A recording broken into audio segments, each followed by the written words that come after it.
Hi, I'm Pillot de Chenecey, and at the Brand Management Conference in Prague I'm going to be talking about my new book, The Post-Truth Business.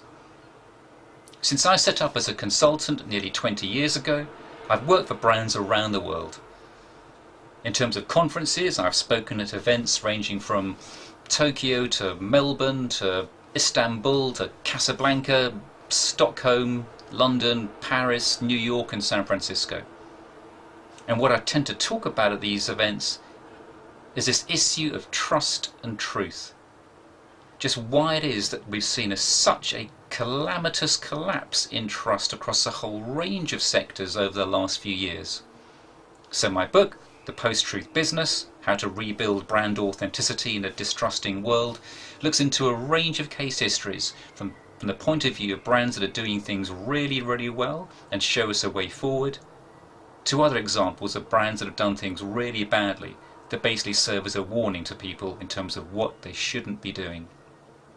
So, the Brand Management Conference in Prague, I'm very much looking forward to seeing you there and to talking about my book, The Post-Truth Business. Thank you.